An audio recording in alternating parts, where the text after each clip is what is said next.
Federal government to implement tripartite committee's decision on border closure when completed.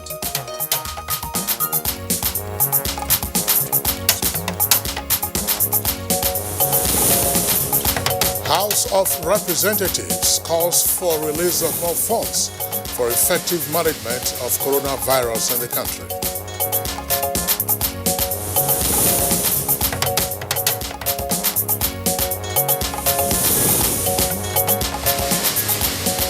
Supreme Court sacks Ihedioha again, reaffirms Pope Uzodinma as winner of March 9th Imo State governorship election.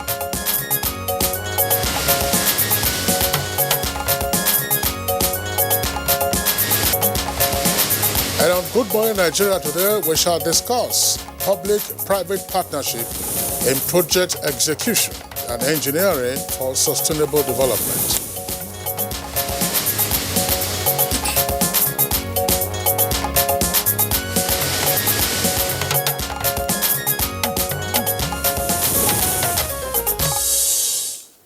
The Public-Private Partnership Initiative has been lauded as an effective means of providing funds, skills, and efficiency in the execution of public infrastructure, many of which cannot be undertaken by government alone. Now, public-private partnerships are quite popular in developed countries, mostly for large-scale infrastructure and public works projects. But the Nigerian government's efforts at engaging the private sector in massive infrastructural development to meet its goals have not been quite successful. Yes, and reports show that the private sector has not been too keen in partnering with the government on infrastructure development in Nigeria because of failed experiences in similar partnerships in the past. But projects like the Murtala Mohammed International Airport 2 and Apapa Port concessions in Lagos are examples of what can be described as a successful public-private partnership project in Nigeria. Now, the Infrastructure Concession Regulatory Commission Act was enacted in 2005, while the Regulatory Commission flowing from that act came in 2008 as the agency charged with supporting the federal government's drive towards the PPP model in order to fund and deliver much-needed infrastructural projects in the country. The Act provides for the participation of the private sector in financing the construction, development, operation, and maintenance of infrastructure or development projects of the federal government through concession or contractual arrangements. Now, it embraces the creation also of new infrastructure, expansion as well as refurbishment of pre-existing assets, meaning that any category of public infrastructure that may benefit from a PPP can be subject, of course, to the Act. These include, of course, power generation plants and transmission and distribution networks, water supply, treatment and distribution systems, as well as solid waste management, educational facilities, housing, and healthcare. But why is the PPP model in project execution such a difficult thing to run away with, as it were, in Nigeria? And what are the gray areas surrounding the concept of public-private partnership in the country that has made it somehow unsuccessful in the country? Now, we are confident that our guests will clear the air on these and more issues that may come up in the course of the program. We shall also be having some engineers on the program today in celebration of World Engineering Day for Sustainable Development. And it's on that note that we formally welcome you to Good Morning Nigeria this 4th day of March 2020. Many thanks for joining us. My name is Kirian Umayo. And I'm Kingsley Osadolo. I join Kirian and also welcome you to the program, reaching you live on the network service of the Nigerian Television Authority. As always, we have our complimentary segments, and these are newspaper review, business, and others. For now, we join Musbah Udon Wahab to give us the highlights of the morning news. Good morning, Musbah. It's a very good morning, Kingsley and Kirian. The news. The federal government has expressed a willingness to implement the decision of a tripartite committee set up by Nigeria, Niger, and Republic of Benin on the partial closure of the nation's land border as soon as the report is received. President Muhammad Buhari made this known at an audience with the outgoing president of the ECOWAS Bank for Investments and Development, Bashir Maman Ifo, and his successor, Dr. George Nana Donkor.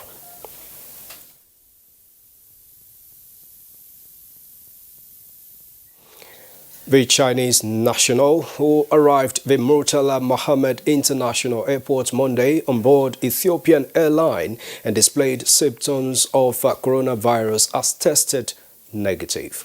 This information came on the heels of a press briefing held in Lagos where the Commissioner for Health, Professor Akin Abayomi, announced that so far only one index case of COVID-19 has been identified, while 41 persons on board the aircraft that conveyed the index case have been identified and are currently under watch.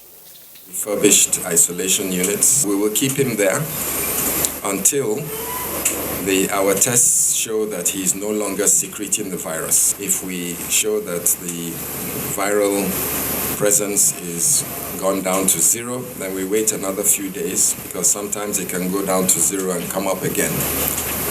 As long as you're secreting the virus, you can transmit it. So we just want to make sure that when we release him, that he is truly negative and not contagious. The House of Representatives has called for the release of more funds for effective intervention and management of coronavirus, following a motion of urgent public importance by Representative Uyime Idem. House members urged that an emergency National Council of Health meeting be convened to strategize on tackling the virus. Unfortunately, it has entered the country, and there is nothing we can do than for us to rise to this challenge. We are worried because we know that the virus does not understand language. The virus does not understand who is a member of House of Reps, neither a governor or senator or president. We currently have only 3 isolation centers in Nigeria. We reviewed our strategy and a very robust discussion. We worked on fallback positions. In case one isolation center is full, what do we do? So we back up with our teaching hospitals. It must be in a position to clear a ward. I imagine that we should have the standard set by the Federal Ministry of Health or the Center for Disease Control, rather than states just doing whatever they think they should do.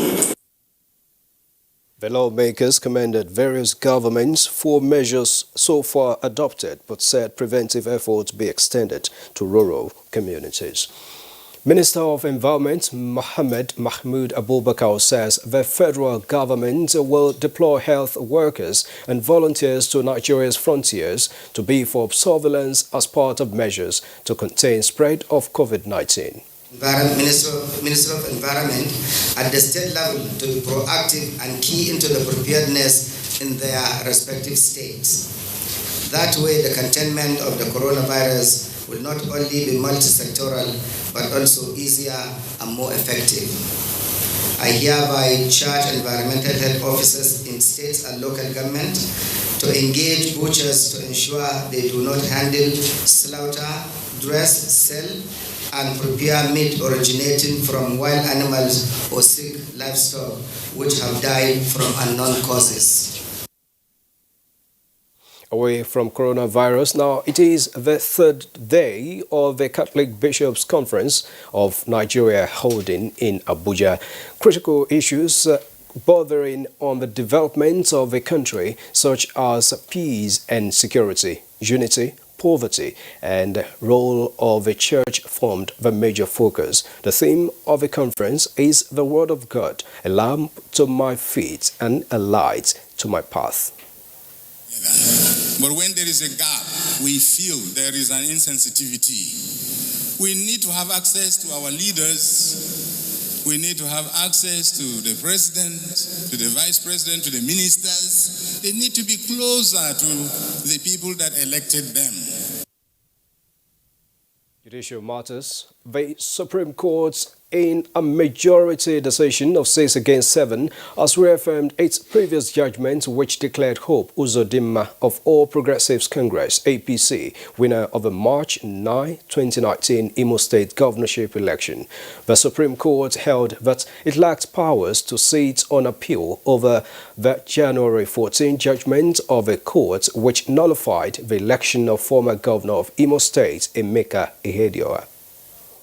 The Supreme Court has affirmed its decision that Hope Uzodimma was legitimately elected the governor of Imo State. We have 6-1. It shows that each justice has his independent mind to determine each issue brought before the court. What they were asking for was for the Supreme Court to sit against its own decision. Thank God they resisted that. That concludes the news highlight for now. John Kingsley and Kieran for the continuation of our program after this break. Good morning. Dano Milk for your family, because 100% of our milk is sourced from our farms. This means that we control the entire production process from grass to glass, taking great care in every step to ensure the milk that gets to you is of high quality, great tasting, and enriched with essential nutrients that are great for your family. Available in Dano Cool Cow, Dano Full Cream, Dano Slim, and Dano Flavored Milk. Treat your family to a cereal that's made from the natural goodness of maize and soya protein and specially combined with Grain Smart, a smart combination of vitamins and iron, so that they have the right kind of energy to help them reach their full potential and turn the simple into amazing.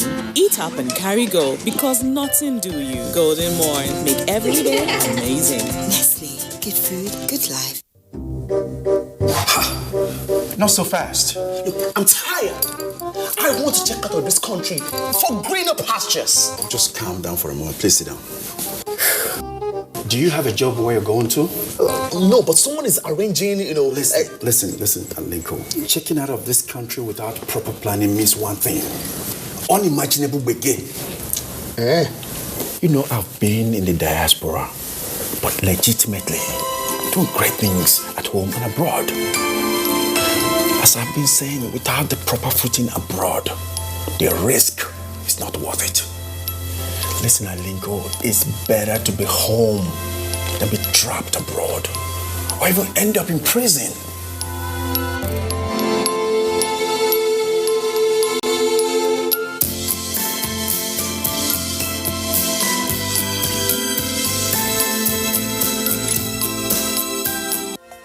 My name is Giato Adeza Adams, the General Manager, Corporate and Strategic Communications, Nigerian Port Authority. As regards the land borders closure, available statistical data from APMT, which is one of our terminal operators that is involved in container handling the terminal, has recorded an increase of 200 TEUs of cargoes into their terminal as a result of cargo diversion from the vessels originally meant for neighboring countries. That shows you that the terminal operators is going to have an increase in revenue, which is accrued to the terminal, and at the same time, Nigerian Port Authority will equally benefit from the revenue increase. So that is the benefit we have derived from the border closure.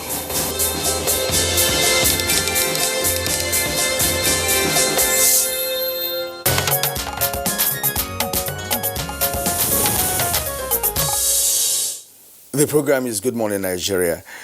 Economic experts suggest alternative funding of 2020 budget following drop in global oil price. Let's now join Kunle Adeye for details on business news.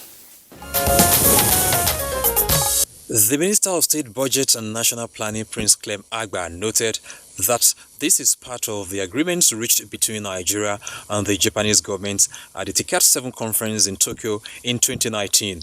He said the agreement is timely now that the COVID-19 has become a global concern, as the initiative will help in complementing the efforts of the Nigerian government in the fight against infectious diseases. the Japanese ambassador to Nigeria, Mr. Yutaka Kikuta, who signed on behalf of the Japanese government, said the agreement was to support the Nigeria Center for Disease Control to strengthen its surveillance system of infectious diseases and improve its capacity for early response to public health concerns in Nigeria. The increasing infection rate of COVID-19 in different countries of the world is believed to have greatly slowed down global economies as market indicators show a sluggish movement in the oil and gas and commodities market. Nigeria depends on crude oil for an estimated 90% of export earnings and more than 50% of government revenue. An economist, Williams Abraham, said Nigeria should look at alternative ways of funding the 2020 budget. What Nigeria needs to do now is to begin to look inwards to see how revenue shortfalls for 2020 budget implementation will be covered up. With Business News, I'm Kunle Adeyeye. Many thanks, Kunle, for the business news package on Good Morning Nigeria. Next is newspaper review.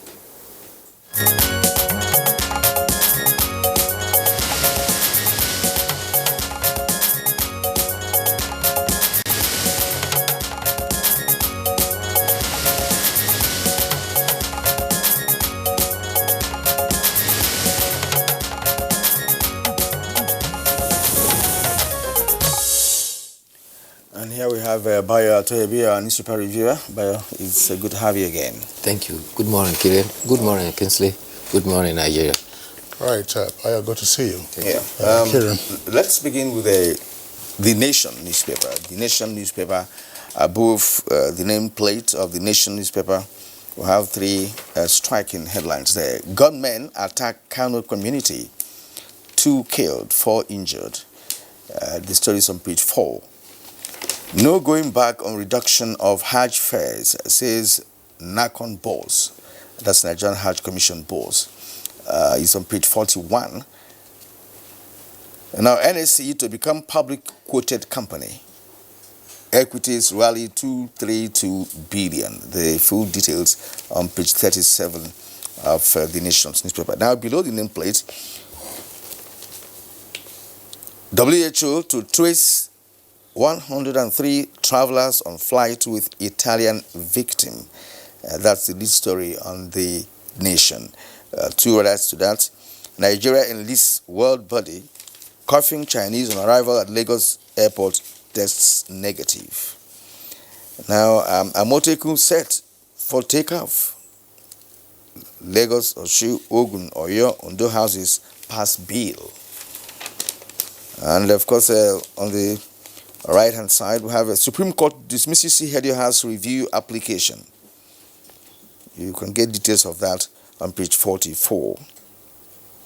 Now, at the bottom of the Nation, border closure, a big advantage, says Buhari, is on page 41.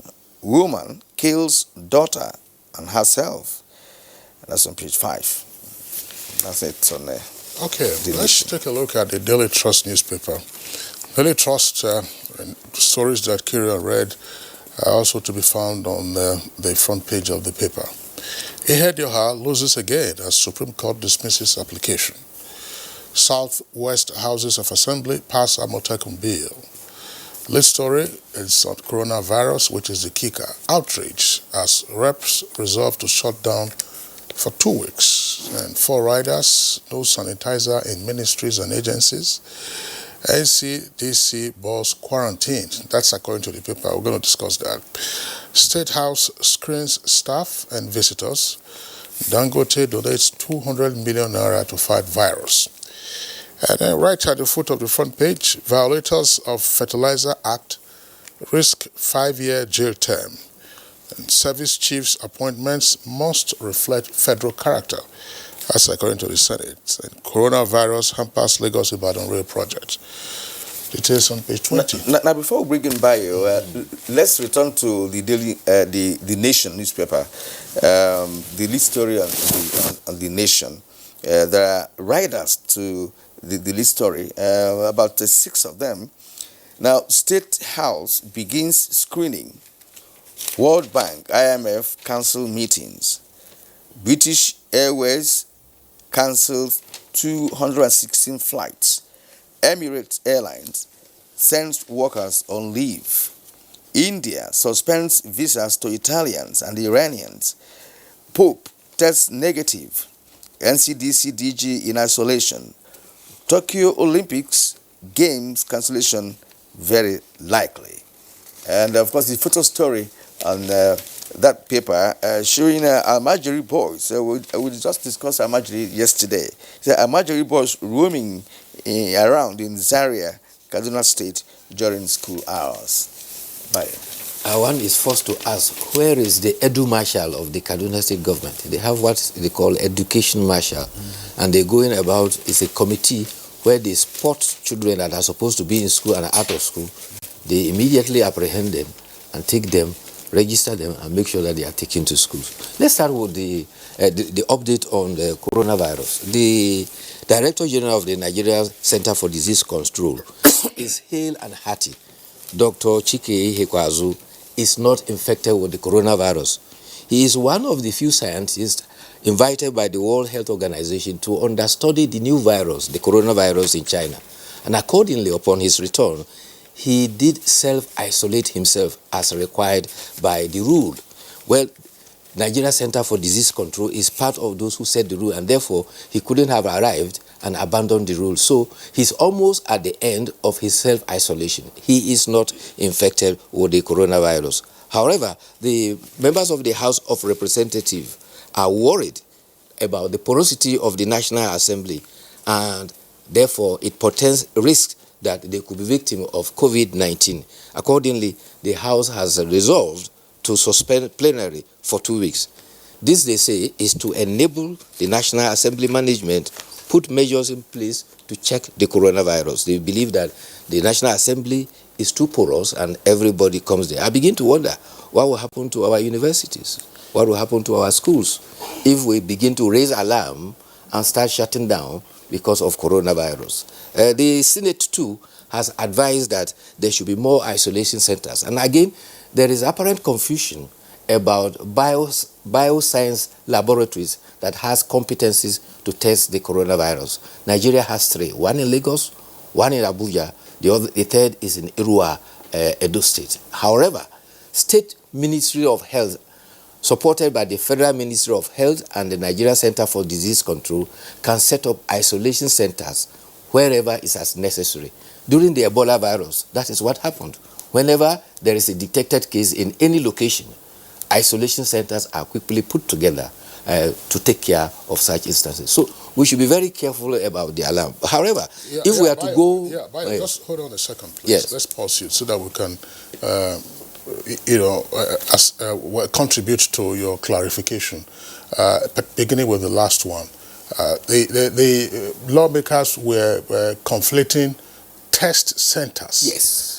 And those test centers have been utilized also for detecting Lassa fever. When the samples are usually taken to those 3 test centers that have been long since established. Quarantine centers, are usually facilities that can spring up in any location, where you have proper isolation from the rest of the wards. For instance, those at the Wekoro cement plant, they are in quarantine, and it's not a test center.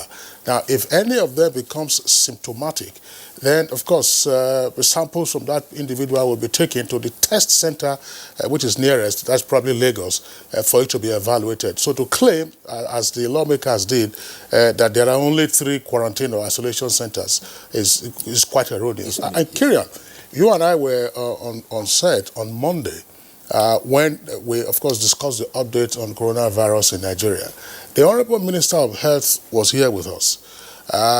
And then the Director General of NCDC, that's the Center for Disease Control, couldn't join us, but he joined us via Skype from Abuja. Now, the Honorable Minister had indicated to us that he was on self-isolation, having just returned from a trip to China. And there was no need for us, to excite the public by saying that, misleading public saying that he was in quarantine. He was following the requisite protocol of self-isolation, having just returned from a hotspot of the coronavirus. And he spoke with us, on that program, for quite some extensive periods. And up to this moment, there is no indication that he is symptomatic of the coronavirus. Yes, what is worrisome at this point, gentlemen, is the fact that there seems to be an alarm being raised, at different quarters. And of course, the president had told Nigerians at the beginning that we should not panic. There should be no alarm. This is a challenge that can be handled. We've had the Ebola saga. And of course, Nigerians rallied around and all hands on deck, especially the health sector, You should not advise any state government to start establishing isolation center. This is what they should have done since the outbreak of coronavirus. It is essential to have it ready, waiting in case of any eventuality or emergency. So you don't have to even advise, have to do that. The coronavirus is actually affecting world events.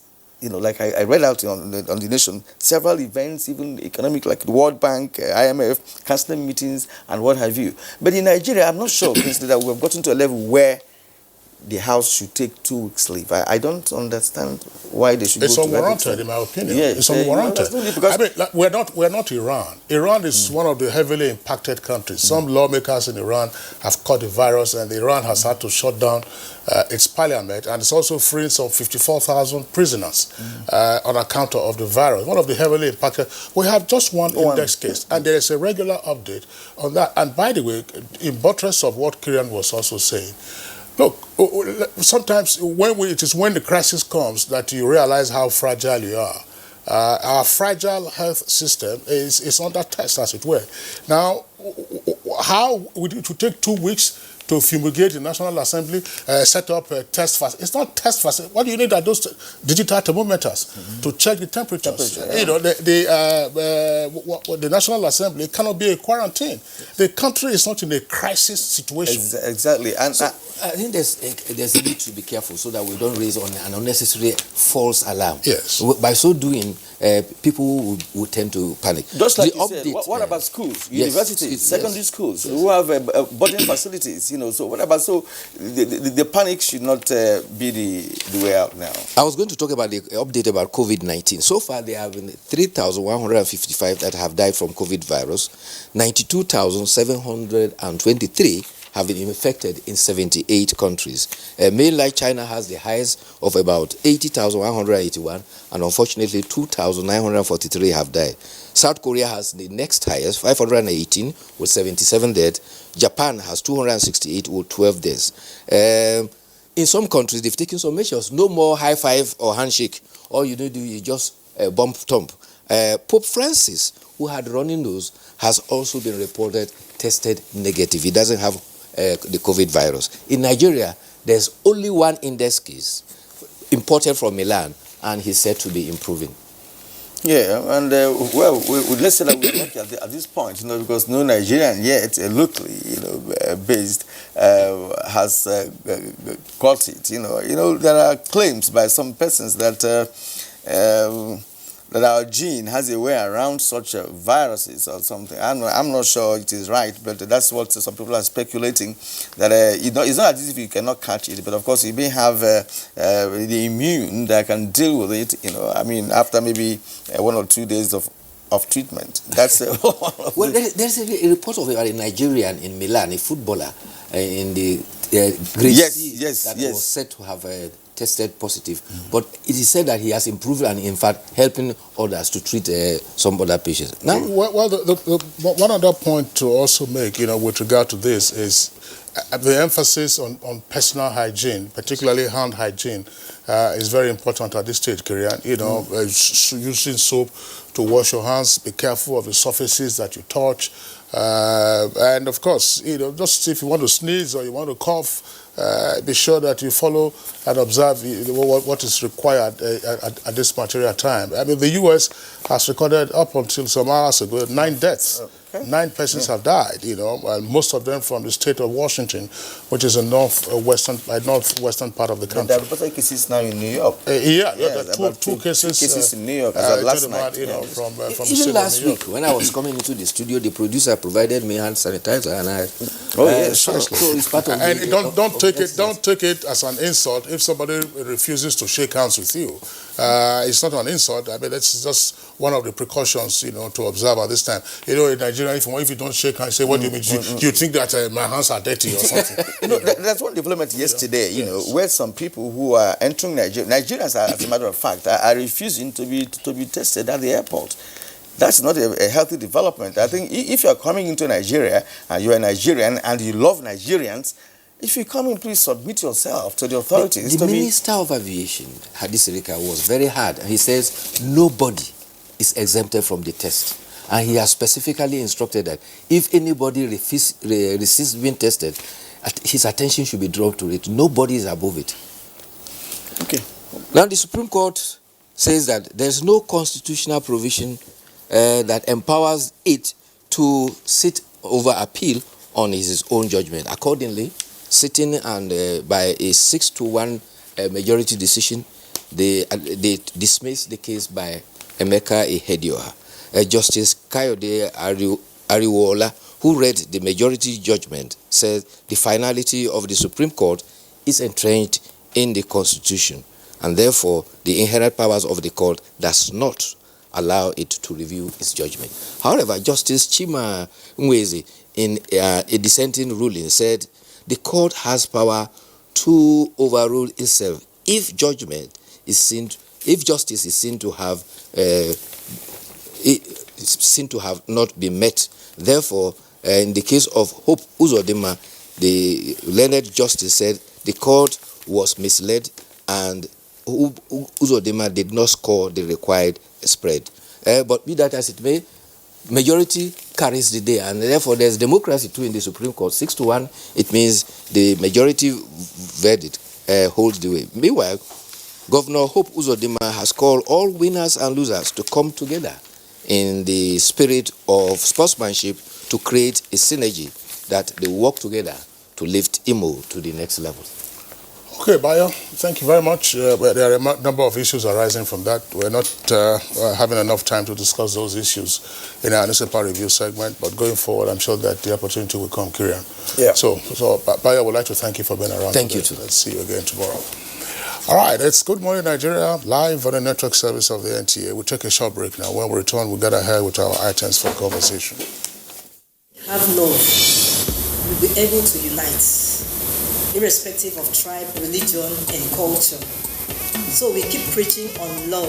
That is the only binding force. Let us love ourselves, irrespective of where the person comes from.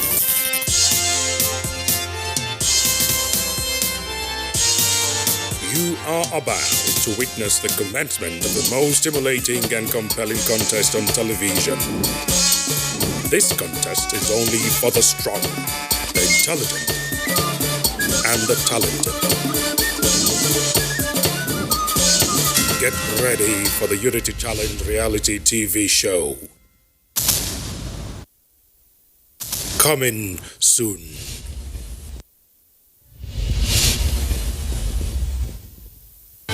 We have 30,364 individual, 6,437 household. Boko Haram ya koro mu daga garinmu wanda ake cewa Doron Baga. The government has done a lot of things. Some corporate bodies have also done a lot of things, but there's still a lot to be done.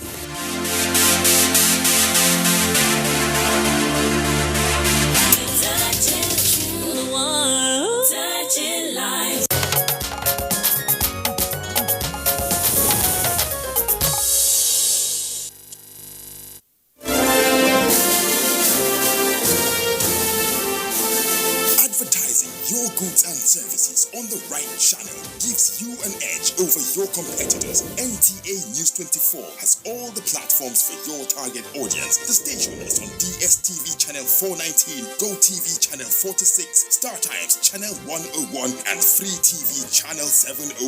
With our digital format and wide range, we can reach your customers in next to no time. We are eager to promote your business, goods, and services. So partner with us for a very rewarding business experience. For more information, please call Henry on 0803-379-0884 or visit our office at NTA Headquarters, Area 11, Garki, Abuja.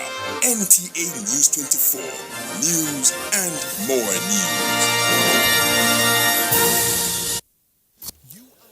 Now, the UNESCO has granted the World Federation of Engineering Organizations a request to declare an international day set aside for the global celebration of engineers and their profession, which starts today, March 4th, 2020, the first ever celebration with emphasis on engineering for sustainable development.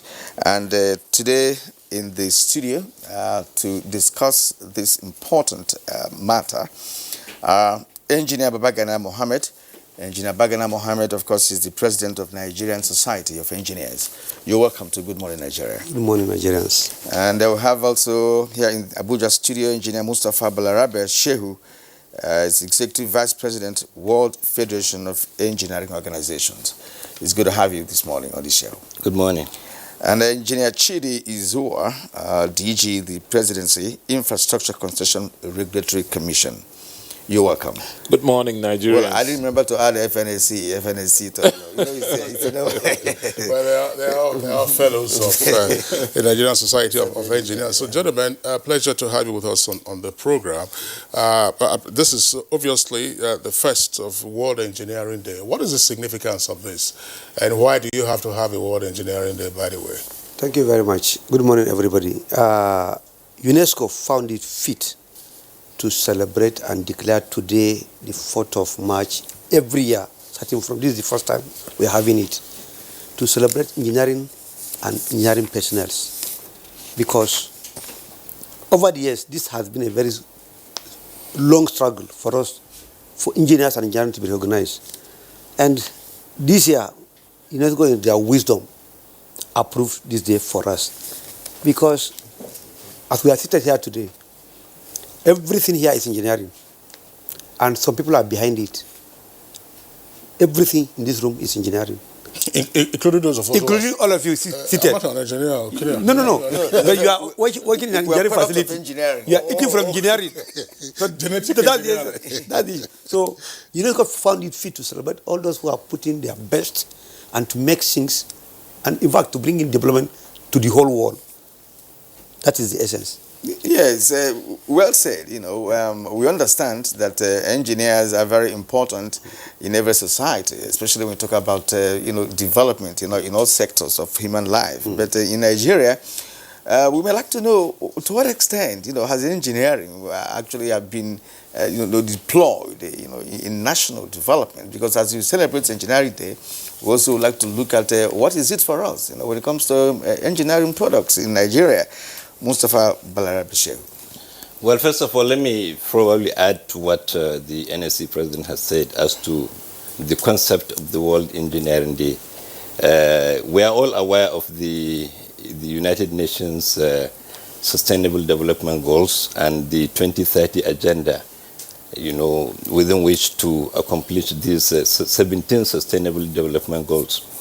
It is in line with this the desire to achieve these sustainable development goals that the World Federation of Engineering Organizations thought it fit to contact UNESCO with the endorsement of other engineering institutions like Federation of African Engineering Organizations, Federation of Engineering Institutions in Asia and Pacific, the Pan-American Federation of Engineering Societies, and the European National Society of Engineers, together with about 85 engineering institutions the world over, to get this, World Engineering Day, so that we use this to increase the awareness, with governments, with non-governmental organizations, with all stakeholders, that engineering is key to achieving these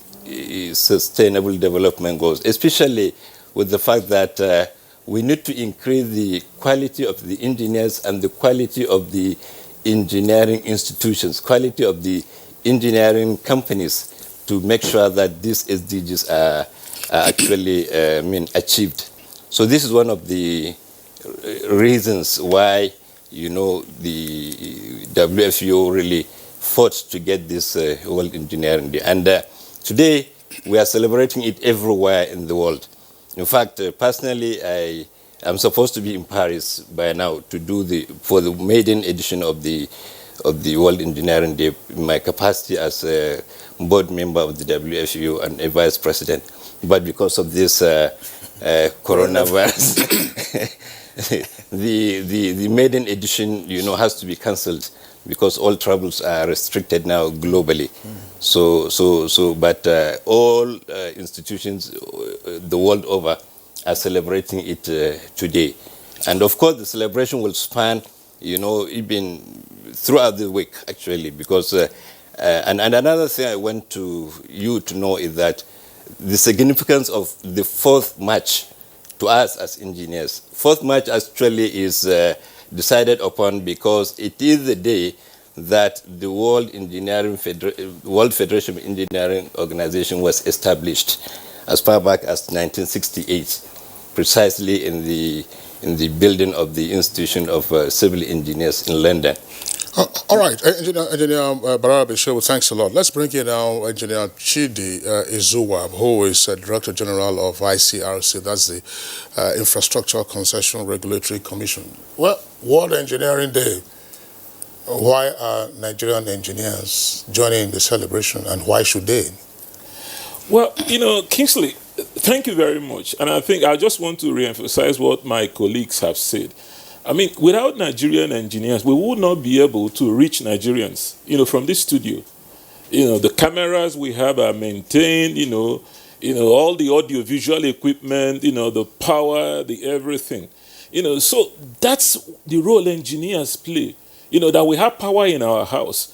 Just imagine what the quality of your life would be if Transmission Company of Nigeria is not able to get power to you. Just imagine if Kainji is not able to produce power for you. Just imagine if Abuja Environmental is not able to get your debt away. Just imagine if you had no water in your house.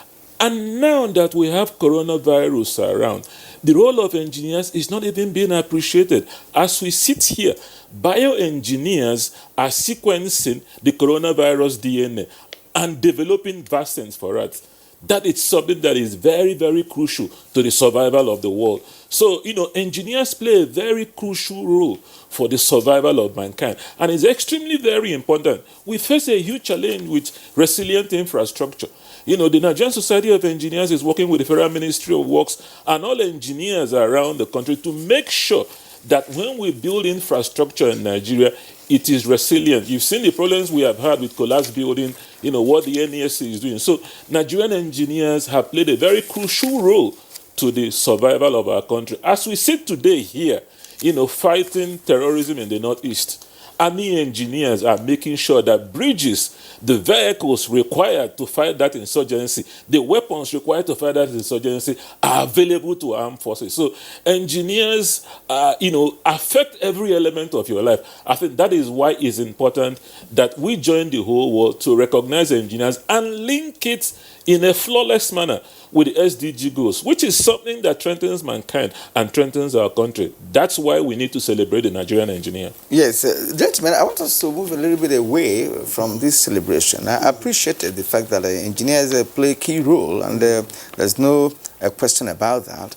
But locally, one would think in the direction of local content initiative when it comes to engineering in Nigeria. And I want the Engineer Bagana Mohammed to come in here. How much of this engineering have we been able to, indigenize, or if you like, how much of local content, has been found operational in the engineering system that we have? We have a major world-known multinationals who are carrying out some engineering projects in Nigeria for several years now. How much of local content do we have there? Of course, recall the Order 5 of the presidency that said, look, the local content should be, of course, be a major strategy for us locally. Yeah, Gary, thank you very much. Because if we want to look at this thing very holistically and honestly as a Nigerian, we should go back a little bit. Yes, foreign companies are striving. Of course, it is natural because you need to develop capacity. And capacities are not just built in a day. But there should be deliberate effort by government. Deliberate. I use the word deliberate very carefully and not loosely here. government must deliberately engage Nigerian engineers in major engineering activities. Local content, where it stands now and where it's even very, very visible is the oil and gas sector. Now, go to oil and gas sector. You have places you can celebrate. Go to LNG, as it stands today. It's a Nigerian-owned company competing at the world level, and they are doing excellently well. That's an issue to celebrate. Where I'm coming from, go to NETCO. NETCO is a federal government-owned company where it's a design company. You see Nigerian engineers designing facilities in the oil and gas. That's an excellent affair. These are things, but are we where we are supposed to be? Certainly no. You need to develop this thing. You need to develop Nigerian engineering companies to capacity. You need to develop them. And that is done deliberately. You need to give them major works and then insist they go and look out for their partners to align with. You don't bring in major companies and then ask them to just employ Nigerian engineers. It doesn't work like this. You don't grow capacities in this way. You need to hand over, because I need to place it on record, that nobody, and I repeat, nobody, will develop Nigeria patiently than a Nigerian, professional or otherwise. Because for me, this is my country. I don't have any country. But for some other people, of course, money is key. But for me, yes, this country must first survive. I like the money, but the country must first survive. That is key to all of us, because this is our country. So Nigerian government and Nigerian leaders must reject their thinking. They have to reject their thinking. All right, thank you very much. I just want to add something to what my president said, because I came here for a different program, and as the general of engineers, he instructs us accordingly and dragged me into it. And I want to stress what he talked about the oil industry. LNG is the largest industrial complex in Africa. No man is an island unto himself, and there is no shame in learning from other people and then improving. China learned from others. The first car factories in China were built by other countries. The same thing in South Korea. But it is a thing of pride today that if you go to NLNG in Bonnet, there's only one expatriate. It's all the engineers, the maintenance. This is world-class infrastructure. Then look at the FPSOs that were built in Nigeria. The first was integrated outside Nigeria, but we have done an FPSO integration in Lagos, the first in Africa. So the issue is that the government policies on localization and internalization of technology is working, and Nigerian engineers are playing their role, not just here, but across the world. But what we need to do is to continue those policy initiatives, because like the president has said, all of us have an enlightened self-interest in developing Nigeria. Nobody loves Nigeria more than a Nigerian. The Nigerian engineers are those who, because we, like His Excellency President Muhammadu Buhari says, we have no other country but Nigeria. We will be here, to move our country forward. So there's got to be that synergy, between the government, the private sector, Nigerian engineers in government, pushing along and making sure. And NTA here is a success of Nigerian engineers. Since I came in here today, you're doing sophisticated 24-hour broadcasting. I haven't seen any expatriate engineer here. So that's also a powerful success of the indigenization policy of the government. Engineer Izuwa, thank you very much. The first Director General of the Nigerian Television Authority, Vincent Maduka, was an engineer, 1977. So President. We had him when we were celebrating 60 years of television in Africa. Last year was our guest from our Lagos Network Center. But regardless, part of what you're celebrating now in terms of the success story of Nigerian engineers, triggered by the question posed by my colleague Kiri, and has to do, some persons would argue, with legislation driving performance by way of the Nigerian Content Law, or Content Act, which has facilitated growth in the oil and gas sector. But persons will look at other locations, other industries, other sectors, road construction, for instance, building projects. On Good Morning Nigeria a couple of years ago, we had Babatunde Fashola. At the time, he was handling 3 ministries, Works, Power, and Housing, and he had some engineers. And he posed the question to them, name one structure,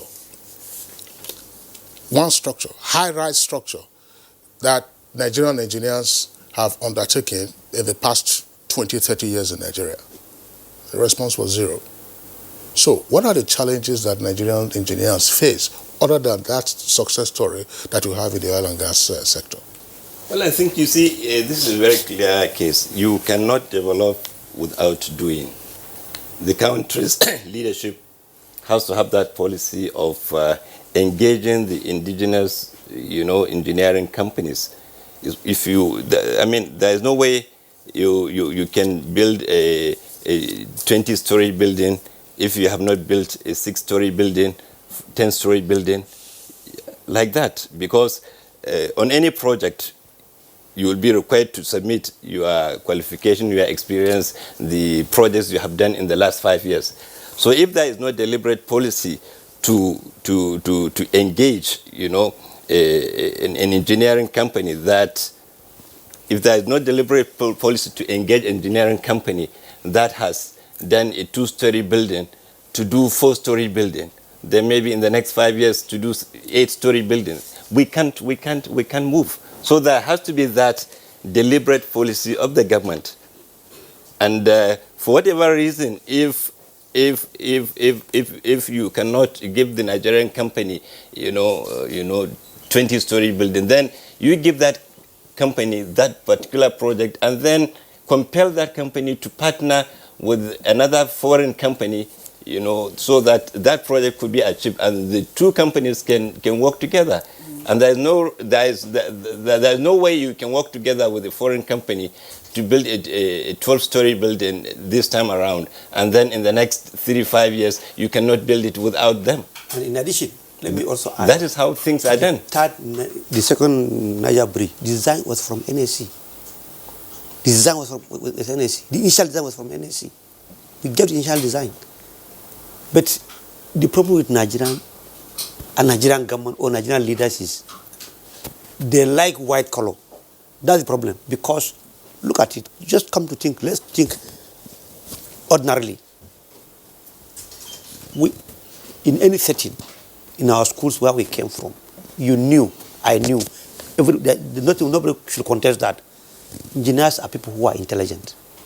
And our people here, you check the records from America, the last 3-4 weeks, they said Nigerians living in are the most educated, and most of them are technical workers. So if we had all these kinds of things, and tell me, people leave these shores with second-class lower divisions and go and become distinctions in America, you get, my people are excellent. They are excellent. But there must be something not encouraging them to maybe give what they want to give here. But I don't want to... What I'm trying to conclude in this is that the law, enabling the participation of the local content in the oil and gas sector should automatically be extended to other sectors of our industries. Yeah, I wanted, you see, one of the things about engineering, which is why, the World Engineering Day for Sustainable Development is very important, is that engineers are often backroom people. When you come to NTA here, the first person you see is not the engineer. The engineer is not the newscaster. The engineer is behind there, working extremely very hard and is often not recognized for what he has done. But the moment things don't function, he gets the backlog of it. And it's important you mentioned, Engineer Vincent Madoka, who has remained very active and played a role in building this institution. At the risk of sounding immodest, I want to give you an example of a significant structure done by a Nigerian engineer. And I'll use myself as an example. I came from Shell. In 2003, I was the project manager for the Bonga SPM mooring system. Nobody believed it could be built in Nigeria because nobody had built something like that before. A 900-ton, the most sophisticated deep water buoy anywhere in the world, was built in Snake Island. As I sit with you here today, it is offshore Nigeria, loading crude oil for the benefit of Nigerians. And because we made that, achievement, no other deep water buoy has been built outside Nigeria. So it's important that we also recognize what our engineers do. Engineer Zuwa, Kirian, I just want us to get this clear. the success story of Nigerian engineers in the oil and gas sector is not in question, including the latest example that we just cited. But, you know, Kyria, when we talk about infrastructural challenge in the country, infrastructural deficit, some of the typical examples we often will have would be roads, you know, rail, and so on and so forth. The other infrastructure that are important, road and rail and structures. These are the things we're talking about. I just wanted to ask this question again, against the background of what we all know. What happened? Was there a gap? Because we used to have indigenous companies that constructed roads. O'Neill and Sons, for instance, was a road builder. I think there was another company very well known in the southeast in the 70s and 80s. So what happened? Was it that there was a gap in the transfer of skills or knowledge, or just sheer lack of patronage, or what? And therefore, how might the gap be closed? Let's begin again with Izuwa. Lack of patronage. I think like the president had said, you know, there are two elements of it. You know, one is the issue of patronage. The other issue is scale.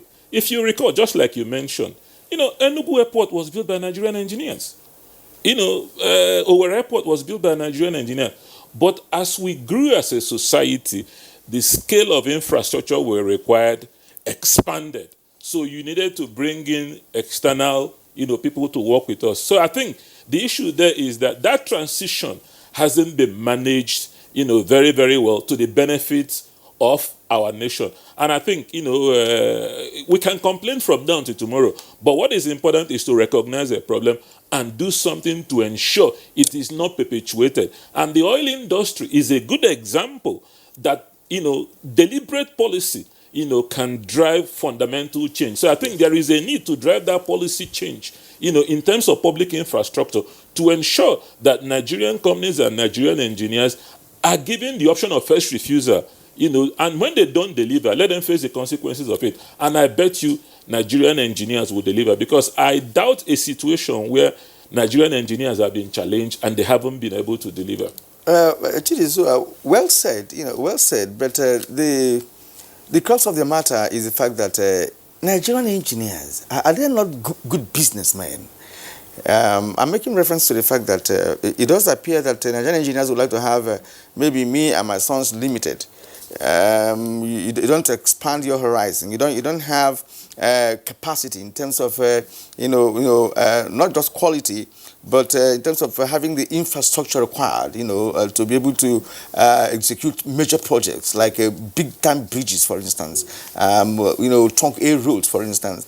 All right, and that has been there for over the years, that Nigerian engineers can form a quorum. We have one single construction company that can beat any other one, or that can compete favorably, you know, with the other ones operating in Nigeria, for instance. So that's where we're talking about engineering outside the oil and gas sector, right? Which is also major, because Kingsley talked about this. So we have to build stadia.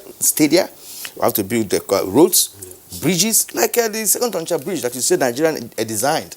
But Nigerians are not the people that are doing the job there. It's a foreign firm.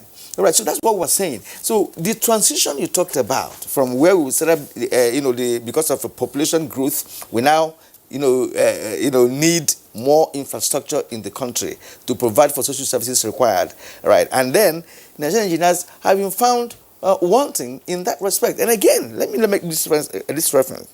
The issue of collapsed buildings in Nigeria. Each time a building collapses, Nigerian engineers, they have a way of isolating themselves and saying that, look, it was a quack that was responsible for that. But over time and over the years, buildings have been collapsing in all parts of the country. So, what is wrong? I think on the collapsed buildings, I'm sure the president, who also runs engineering regulation, will say more about that, because the point is that very often when I'm driving around, it's an enforcement issue. It's an issue about our society and respect for laws. Very often when I'm driving around, I stop at sites and I ask for the site engineer, and there's no site engineer. So there is no qualified engineer on the side, which is illegal under the law. So there's got to be consequence management. But coming back to the point you talked about, it's a very interesting point, which not just engineers, but professionals in Nigeria have to be very careful about, because there's the technology of engineering, there is the business of engineering. And very often, this is something I've also shared with, I've shared with the president of Nigerian Society of Engineers, that the curriculum, focuses too much on the science of engineering, not on the management and the business of engineering, because you need to understand capital. It's like viability.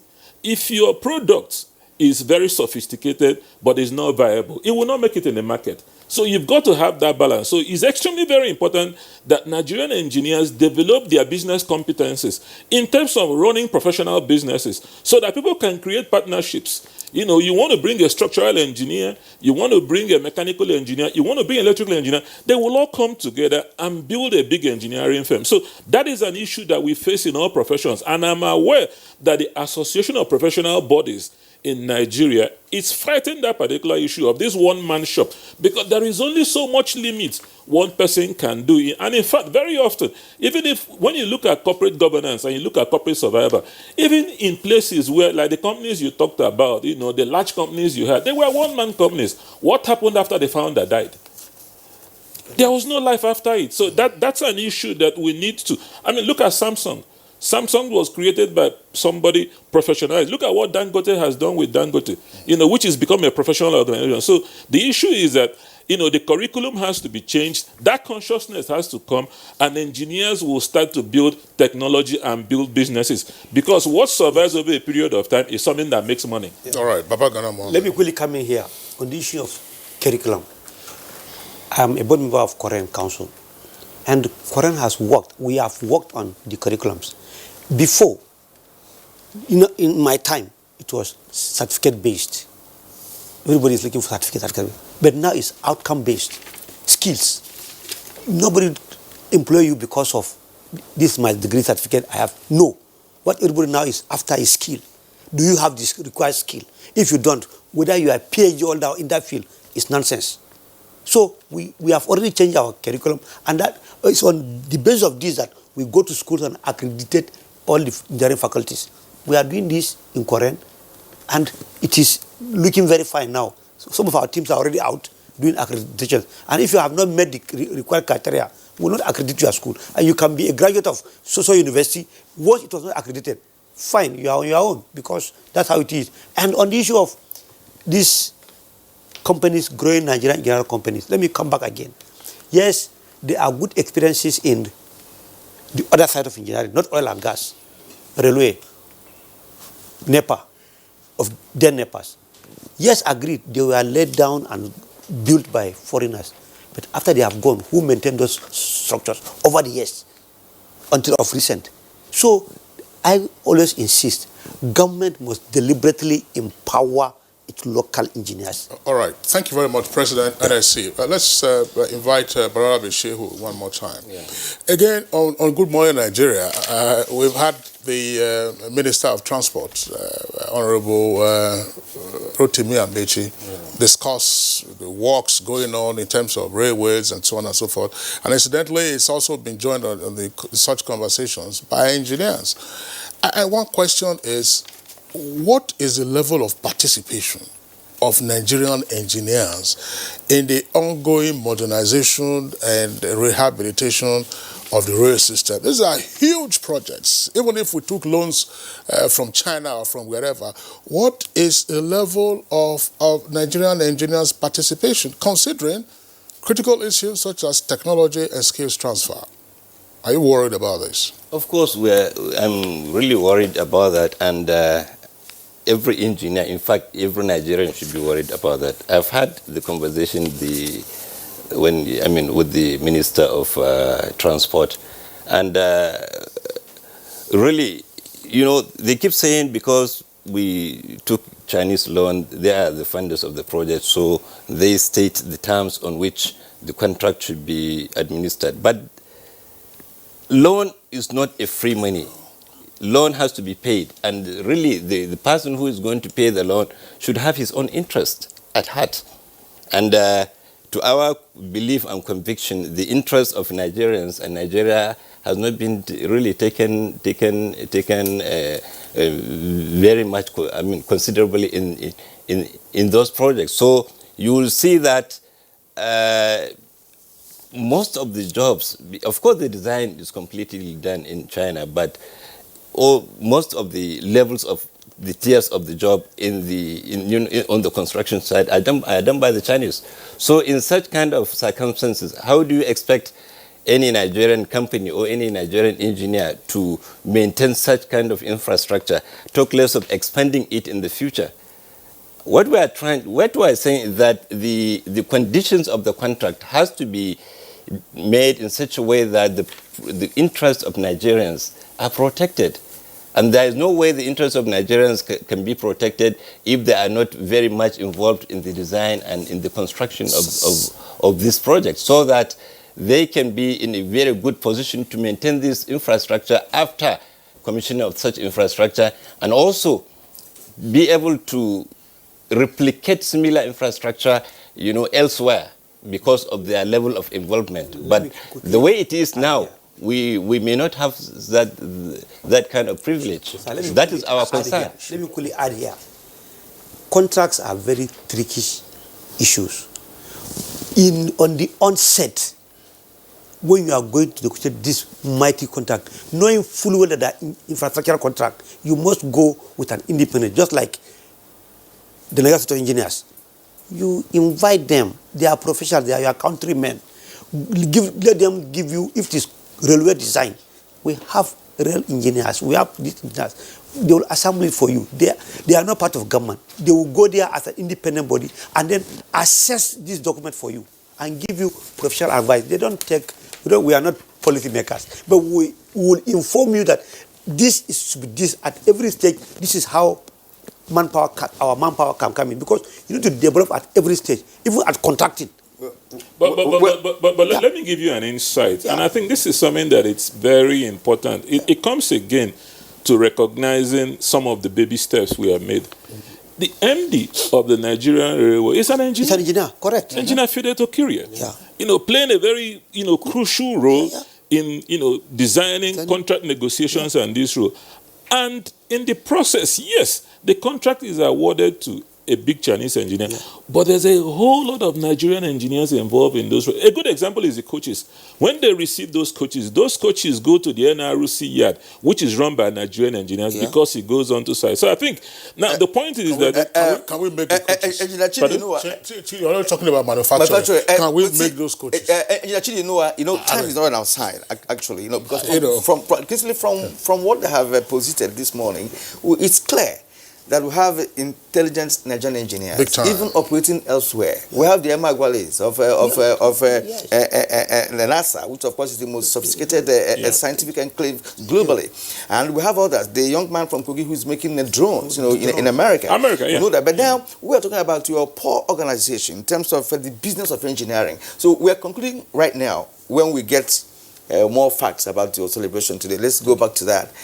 Maybe next time. How are you marking the day? How are you marking the day? Well, actually, internationally, the engineering family is marking the day by way of conferences, seminars, symposia, exhibitions, and of course, if there are some awards or recognitions of some engineers so the national organizations are left, to decide what they are going to do.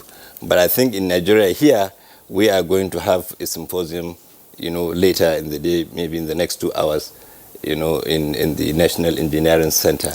But of course, other branches of the Nigerian Society of Engineers also are having different activities in their branches. All right, thank you very much. We have some tweets that have come in from our viewers. We'll just go through these tweets. There are 4 of them. Bikira and I will take them simultaneously. That's from Samuel. That's the Twitter handle. It says Nigerian engineers are not trusted due to corruption, because after bringing inflated contract costs, they will still cut the cost by using substandard materials, thereby risking the life of Nigerians. Alabataiwo Afis, if you don't give Nigerian engineers equal opportunity, how will they grow to become renowned engineers? Now, this is from Prosper Malgua. It says, I feel government policy plays a fundamental role in the growth of engineering sector for sustainable development. What I mean is no engineer will showcase his potential if not called upon for a project contract. Kashim says the affirmative action that saw Oni and Sons rise and fall should be extended to engineers, and the difference will be clear. All right. Sorry. We're going to retain you. We're going to retain. While we're discussing this, I know it's a bit personal, but I remember 15 years ago, I wrote this in my column, and the title was "The Challenge of Julius Berger." I said, Julius Berger is a quoted company. No question about that. The part of the thesis was, if Julius Berger were to suddenly close shop today, what would be our recourse? Yes. Well, on that note, gentlemen, we are concluding this very segment of our conversation on Good Morning Nigeria. I'd like to appreciate Engineer Babagana Mohammed, President, Nigerian Society of Engineers. Thank you. Thank you so much. Engineer Mustafa Balarabe Shehu, Executive Vice President, World Federation of Engineering Organizations. It's been a pleasure. And Engineer Chidi Zua, well, he's remaining with us. He's the DG, the Presidency Infrastructure Concession Regulatory Commission. Thank you also for being part of this segment. And of course, the second leg again. All right. You are watching Good Morning Nigeria on the network service of the NTA. We'll take a short break now. When we get back, we'll be dealing with the second segment of our conversation today on the show. My name is Balaunti. I'm the Managing Director of Petroleum Product Marketing Company, a subsidiary of NNPC. There are significant price discrepancy between Nigeria and its neighbors across Africa. There's a discrepancy of between 150 to 250 naira. That creates an incentive for arbitrage, whereby smuggling triumphed by taking petroleum product across the neighbors so that it can be sold at higher price. While the smugglers are making the money, Nigeria is paying for it. And that payment is distorting everything that we do in terms of planning, in terms of our ability to fund, and thereby taking money that is meant for development. The introduction of this Operation White will have a reduction of close to 6 million liters on a daily basis, which if you take an average of 150, translate to a saving of over 1 billion naira every day. That is the benefit of Operation White, and we have started seeing the great benefit.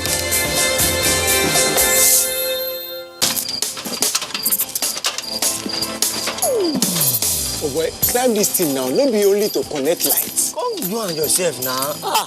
Now wow. Oh boy, come down now. Oga Kasali electrician who will look for this. Oh, Oga Kasali, come help us fix this wire now. Sorry, I no longer carry out illegal connection. It puts the lives of people at risk and can cause fire outbreak and disrupt power supply. I will never be part of anything that has to do with this any longer because change begins with me.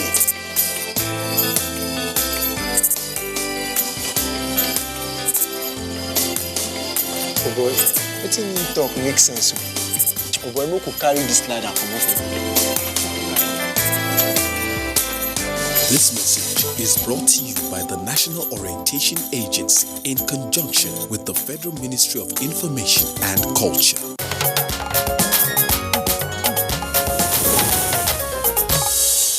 Thank you for staying with us. And to set the tone for our second discussion this morning on public-private partnership in project execution in Nigeria, here is a background report as put together by Oyeyemi Ajayi.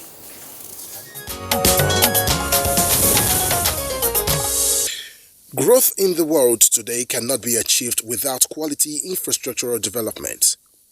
It is said to be the bedrock of every society, as well as the foundation of good democratic governance. In Nigeria, infrastructural development has been a key factor towards the country's drive to becoming one of the top economies of the world. Leaders have projected an investment heavily on the country's infrastructural development at different sectors of the economy. Over the years, these infrastructural projects have experienced some levels of neglect leading to their deterioration and dilapidation. Poor roads in different parts of the country, lack of constant power generation, project abandonment, transportation which includes the road, rail, amongst others, remain sources of concern to many who believe that more should be done for development and sustainable growth. Public-private partnership has been said to be a major step towards infrastructural development in the country, meaning invitation of private investors fund and skill in projects in the country. However, these have spurred economic growth in different areas with completion of some abandoned projects such as the rail transportation, road construction, even in agriculture and power, amongst others. Many have expressed concerns over abandonment of projects by some investors, pointing at lack of funding, but others have described it as lack of commitment by the investors. Can it be said that the public-private partnership is the best for infrastructural development in the country? How can the government make private investors, either local or foreign, more committed in carrying out their responsibilities? These are some questions guests on NTA's Good Morning Nigeria will be answering shortly.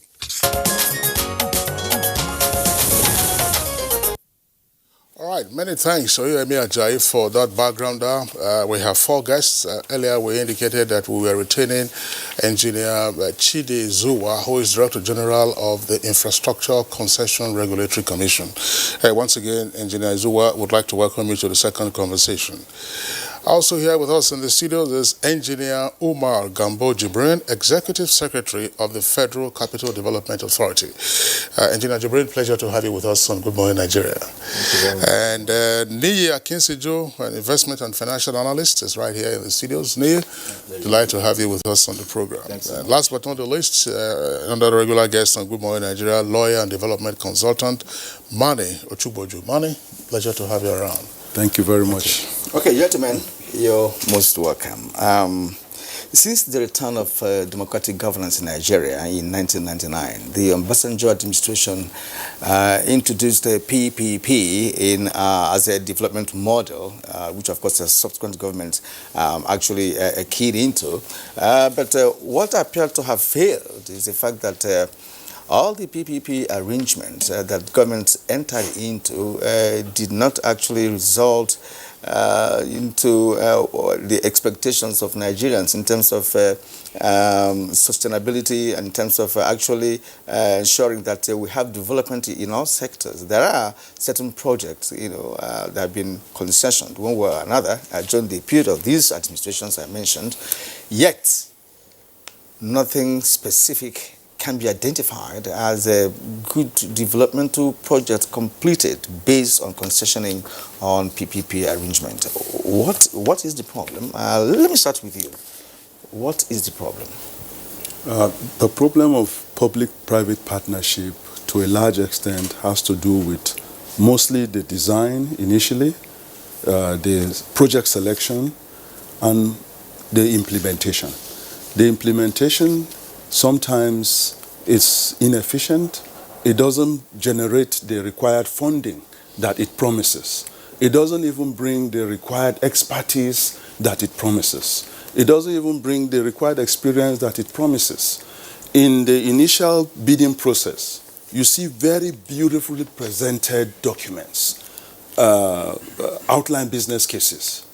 Fantastic. They bring technical partners, they attach it, you go through the documents, and even the bidding process, they all look good. But the implementation is usually the problem. During the implementation, all those beautiful technical details, financial analysis, those projections, they fall apart. And to a large extent, even the monitoring of the implementation is inefficient. I say this with due respect to Chidi because I know it is his area. And Chidi has been excellent in monitoring initial projects. I give that to him. I've been in some meetings. He may not remember me in some backgrounds, and he talks the talk, and he does the work. But it is not for Chidi alone. It is a whole institutional weakness that we are looking at. The man may be good himself, but what about the others? What about the monitoring? What about the implementation? To a large extent, I think the weakness in the implementation and the disregard for the contract. They come with beautiful ideas, the technical, the financial, the other promises of economic development. Lawyers put these documents together, they sign the contract. But even before the contract starts, you see members of the consortium begin to wobble. Some even withdraw. How can you do that? Even the worst case scenario is where unsolicited bids, where a company, I don't want to mention their name, Chidi knows some of them, will come and say, give us this sector, we'll turn it around. Unsolicited. They bring fantastic consortium partners. They bid for this. And then just to be in compliance with ICRC rules, they turn it into a competitive bid. They go through the bid process, they win, or they are selected as preferred. Midway, the lead consortium partner decides he's leaving. It's only in Nigeria you hear things like that. All right, Mani, thanks a lot. Neya Akinseju, I mean, the fundamental assumption for PPP is that public sector funds are limited, and therefore you need the injection of private capital to deliver major infrastructural projects. And we keep hearing that private capital is available locally, but mostly outside. And yet, on the basis of what Mani has indicated, we don't seem to have received much joy from what is flourishing elsewhere. That's to say the PPP model. What's wrong? Private capital is functional capital. Private capital looks for rewards and productivity. And so to the extent of that, private capital will look at investing at places of guaranteed returns. And when there is no prospect of that, it becomes reluctant. And I think that is the problem we've had with the PPP universe in Nigeria. Principally because I want to say we put the horse before the cart when we went Sorry, into it. we put the cart before the horse. Before the horse, sorry. When we commenced the experimentation with PPP, I think sometimes in 2000, 2001, starting with the port concessions, with Lagos, Ibadan later, with the MMA2 and all that. Now, when you have a reading of all this put together, what you come out with was a situation of bedlam, crisis, fighting, engagements and all that with both the grantor and the operator and all that. So what I'm trying to say essentially is, perhaps we didn't get to have a formal direction and philosophical undercurrent to this until we have the ICRC in place in 2008, you know. And I thought that should have been what should have been in place before, you know, before going into it, because the truth of the matter is PPP is very complicated. You have so many stakeholders, and of course, the private sector person wants to exploit as much as possible, you know, what is investing in. And again, you also have a public sector personnel, you know, or community that also lacked capacity, at least at that time. What I can say now is that, thankfully the DG of ICRC is here. We've been monitoring what he's been doing in terms of increased capacity for personnel. At that time, I remember that even up to 2015 or thereabout, there were no PP units, you know, in MDAs. So MDAs that are supposed to package in the first instance PPP business case, you know, don't even have the capacity. They don't know what it's all about. You know. So it's like just throwing stones in the dark, and it won't definitely hit the target, as it were. And from what you're saying, it does appear that what will be referred to as a new paradigm shift, you know, in terms of development, you know, brought in by OBJ administration, which was well intended, you know, is not yielding fruit because we cannot manage it properly. Before we come to you, Chidi, let's go to Omar Gambo Jibrin, who is Executive Secretary, Federal Capital Territorial Authority. I don't know whether FCDA is involved in any PPP arrangement. You have several development projects going on in Abuja and its environs. Let's hear from you with respect to how PPP has worked at the FCT, and of course your own estimation or your assessment of what happened with the model when it all started. Thank you very much. I think for us in the Federal Capital Development Authority and the territory at large, we keyed into these public-private partnerships long before the coming of ICRC. Incidentally, we are not strangers to PPPs because of the avalanche of infrastructure works that we have to do right from when the territory, came into being, way back since 1976. So we saw the need to approach the PPP horizon to be able to accomplish this, very huge infrastructure outlay. And we did that immediately. The administration of Obasanjo came on with it, and we commenced in the district infrastructure. We already have about 5 districts that have been penciled down for development using the PPP window. We have the Katampe, Mabushi, Duromi, Kado, and Gwarimpa 1. These have been there, and the pilot have been Katampe district. It started way back in 2004-05, and it has its own ups and downs, quite okay, because the concept is entirely new, and there are challenges just as we have discussed. So, but we have evolved over time, and with the coming of the ICRC, giving all the legal and institutional regulatory framework, we're able to. Can we share the challenges you have at the moment? Yeah, well, of course, my colleague here was mentioning issues of packaging. Usually, we package these projects very, very well. But again, like my other colleague said here, these things are, things that people don't even seem to understand how it is before they venture into it. We have some, negative perceptions by some of our practitioners. And if you understand, PPP fundamentally is just partnership between public and private investors or sectors. And once there is a snap on any of these sides, then there's some problem. The agreement will have to be reviewed again. All right. Thank you very much, Executive Secretary, FCDA. Now, let's bring in the Director General of the Infrastructure Concession Regulatory Commission. You are virtually the headmaster here. Tell us, give us our national scorecard with respect to the utilization of the PPP model in infrastructure delivery. Yeah, we have a robust scorecard, but there are challenges.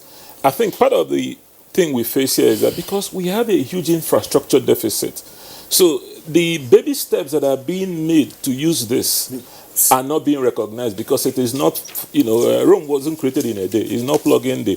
But I think anybody who listened to the brief you guys gave at 7 o'clock, was world class. And in recognition of that, I brought the ICRC Act and the National Policy on PPPs as a gift, to put in your library.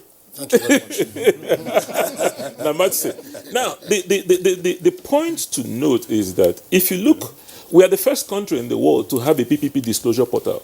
So if you go to the ICRC website, you will see a PPP disclosure portal where every PPP in this country is openly disclosed. The World Bank is recognized us for that. Since 2010, we have about 69 PPP projects which are post-contract, doing very well in implementation.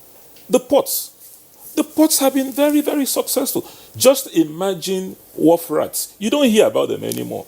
The private sector, the problems the ports have are things outside the ports to do with access infrastructure, which are not part of the concessions. Now, coming further down, look at Lekki Deepwater Port. Because what will solve the problem in Apapa? Apapa is a river port. It's deepwater ports. The private sector is coming there and raise 1.5 billion. That port is ongoing, will be finished in 30 months. That is success. Look at the silos around the country. The silos around the country, 20 of them have been concessioned. These were things that were being wasted. Government couldn't use them. Government is in 1.4 billion naira of revenue upfront. Over the period of time, there's another 20 billion naira of revenue over 10 years that will be earned. And those things have meant that this year, when we had a surplus, our farmers are not crying. The surplus harvest, because those silos are available, the private sector has brought them back to life. Just in the FCDA here, like the ES is here, Gariki Hospital is a PPP.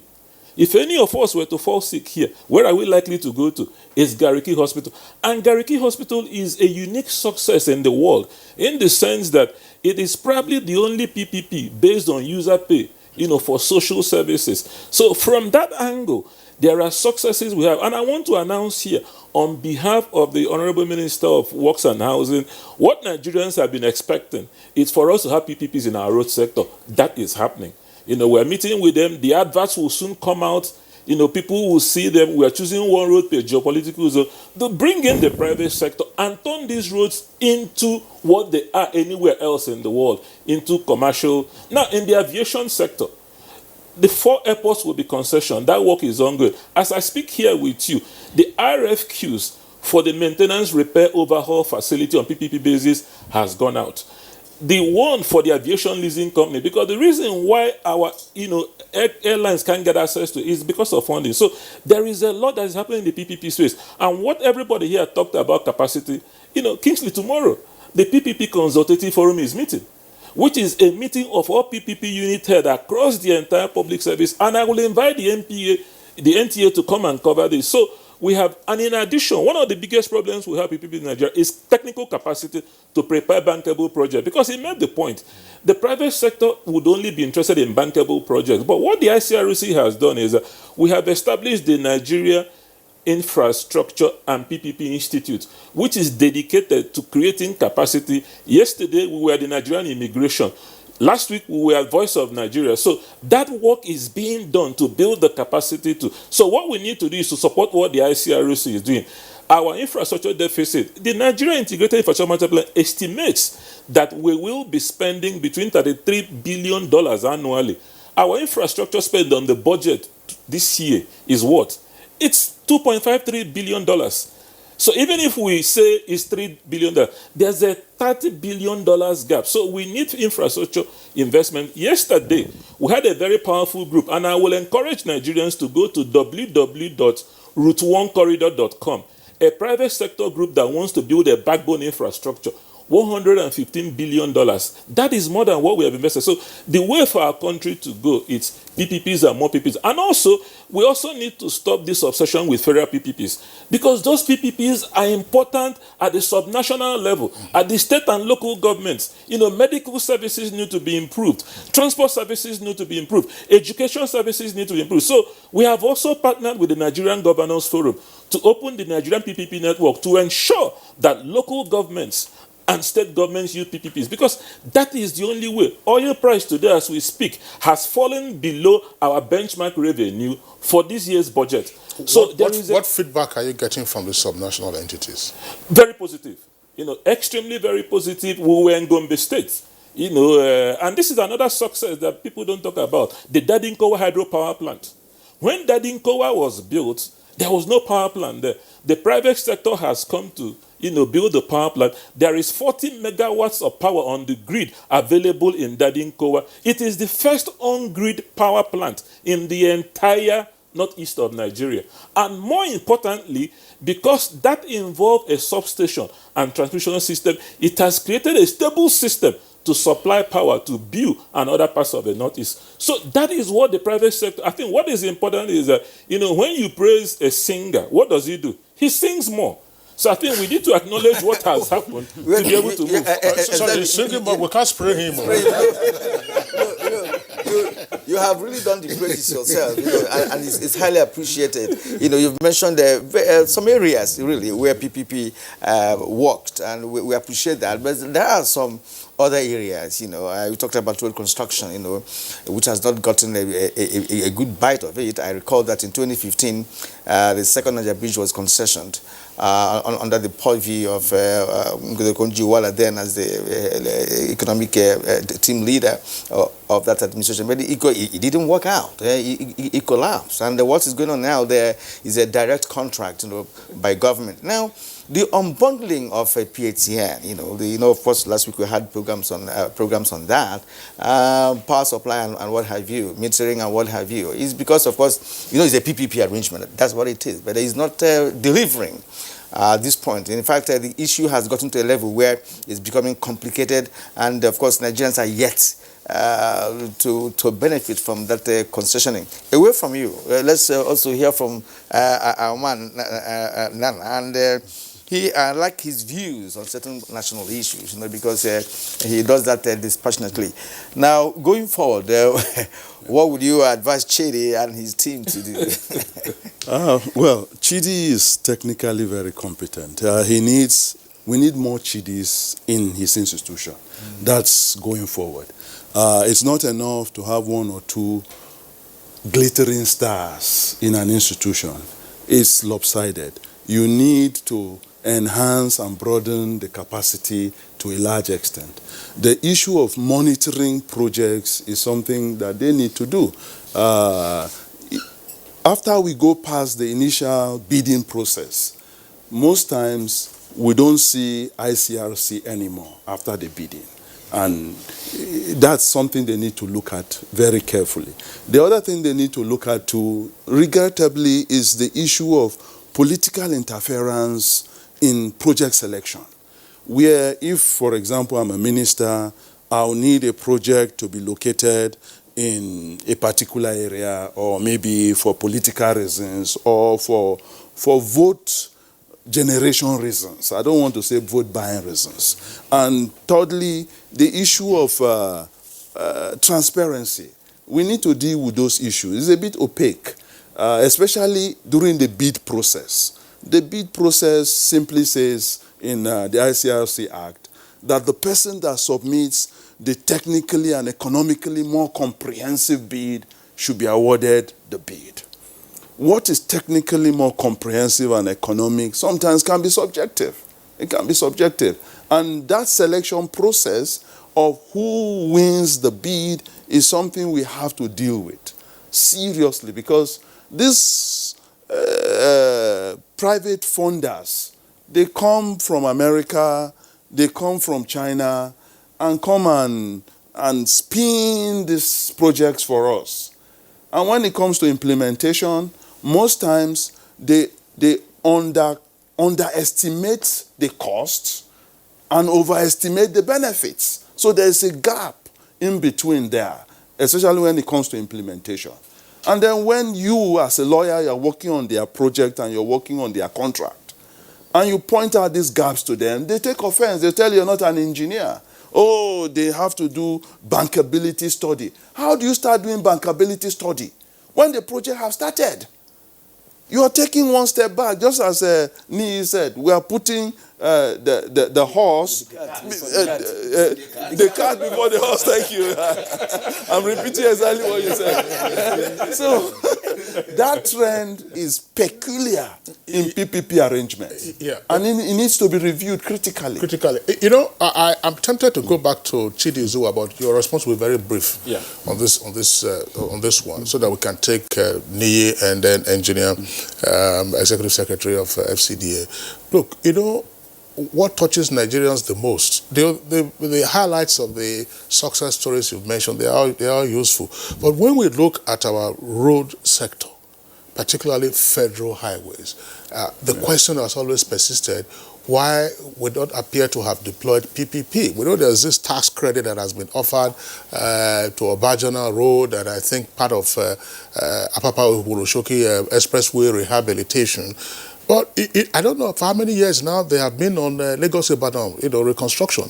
They went to court by court. I don't know where they are, so let me not speak on any matter that is subsidies. You have other federal highways. They will tell you Sukuk bond, that they are using for all of this. So why has it been difficult? Look at, Abuja, Kaduna, Abuja, Lokoja, and then Lokoja, Ajakuta side, and then Lokoja, Benin.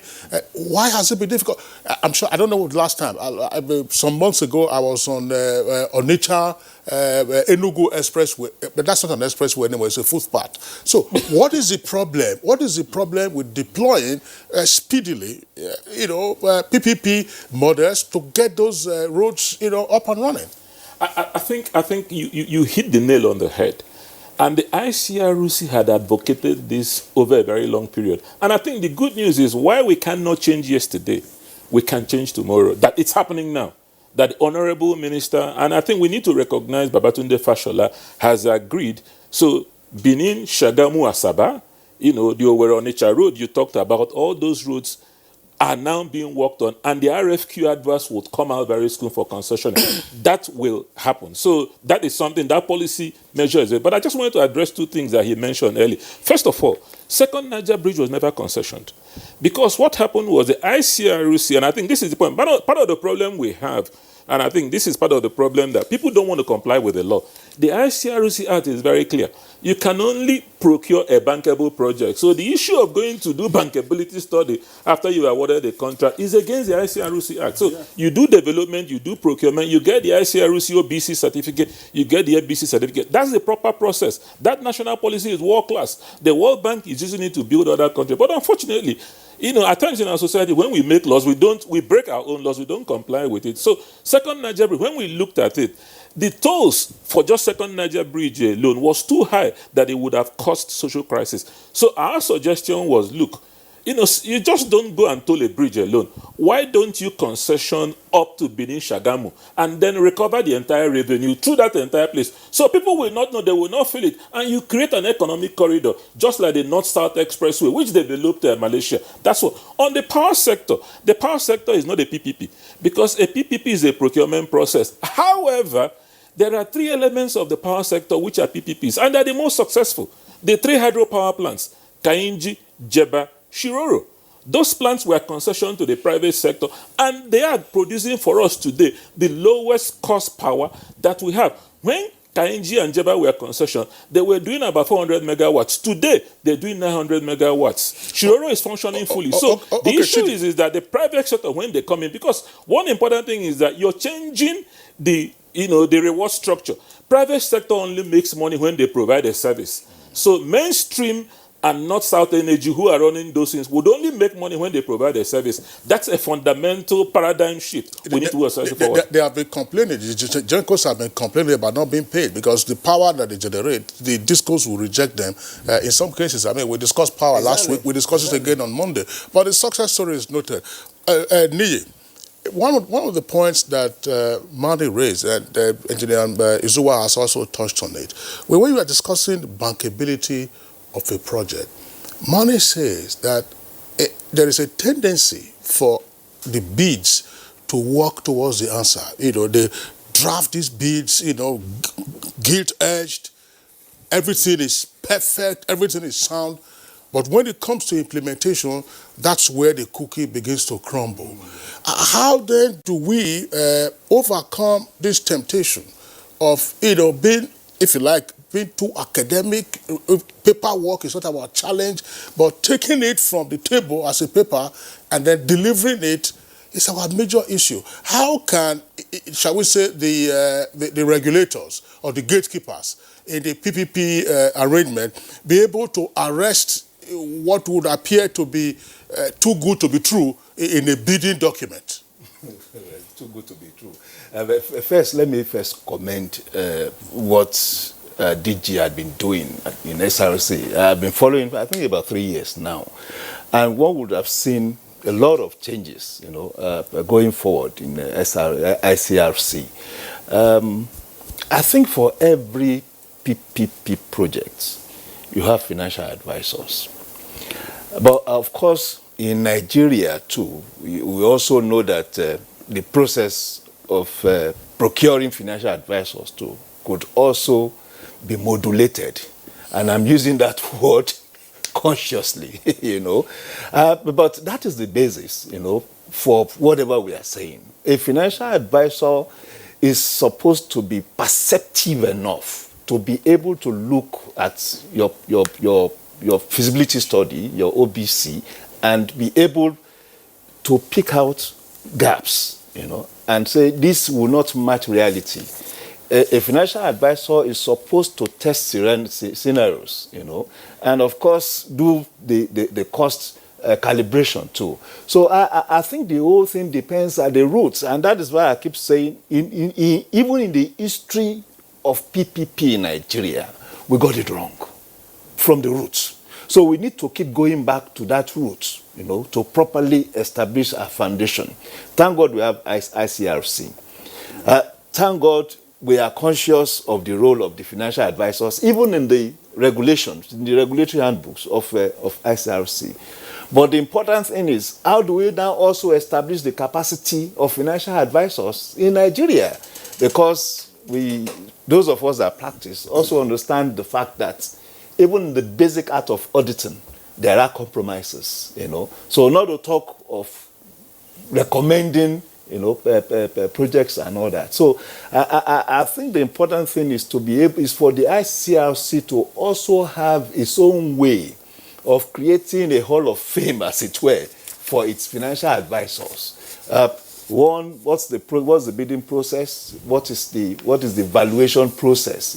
Through which these advisors would emerge. And I think that those are the very important. And a very critical point there, the issue of advisors.